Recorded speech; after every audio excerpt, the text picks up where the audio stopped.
नमस्कार, मी शीतल तुरकणे गोगलगाववरून बिलॉंग करत आहे. Riyansh Multitech private limited Sangamner या कंपनीमार्फत मी आरोग्य सल्लागार म्हणून काम करत आहे. तर आज आपण आलो आहे पिंपळस येथे. पिंपळस येथे आपण या मावशींना अमृत ज्यूस आणि आर्थो या टॅबलेट दिल्या होत्या. तर अमृत ज्यूस घेण्याच्या अगोदर त्यांना काय त्रास होता आणि अमृत ज्यूस घेतल्याच्या नंतर त्यांना काय रिझल्ट जाणवला हे आपण त्यांच्याकडूनच ऐकूया. नमस्कार मावशी. नमस्कार. तुमचे नाव सांगा. परेग गायकवाड. बरं, तुम्हाला अमृत ज्यूस घेण्याच्या अगोदर काय त्रास होता मावशी? मला गोळे यायचे, कंबर दुखायचं, पायाला गोळा खाली वर यायचा दोन्ही ठिकाणी. आणि ठणक होता सारखं ना, मला चालता येत नव्हतं. मग रात्री दिवसाला दवाखान्यात घेऊन जायचे. नगरला पण दवाखान्यात नेलं, त्यांनी ऑपरेशन सांगितलं, मी केलं नाही.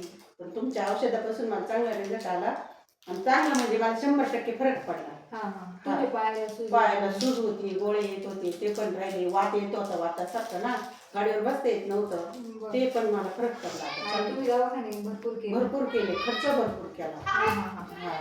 बघा, या मावशींना इतका सुंदर आपल्या अमृत ज्यूसने रिझल्ट दिलाय. म्हणजे त्यांची परिस्थिती अशी होती की ते घरात 4 पावलं पण चालू शकत नव्हते, इतका त्यांचा पाय दुखायचा.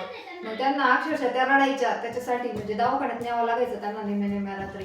तर आपल्या फक्त अमृत ज्यूस आणि आर्थोची टॅबलेट मधूनच त्यांना एवढा सुंदर रिझल्ट आलेला आहे. म्हणजे त्या आज मावशी एवढ्या सॅटिस्फाईड आहे की ते म्हणते 80 ते 90% तुमच्या अमृत ज्यूसने फरक पडलाय आणि थोडे दिवस त्या आपला अमृत ज्यूस कंटिन्यू करणार आहे.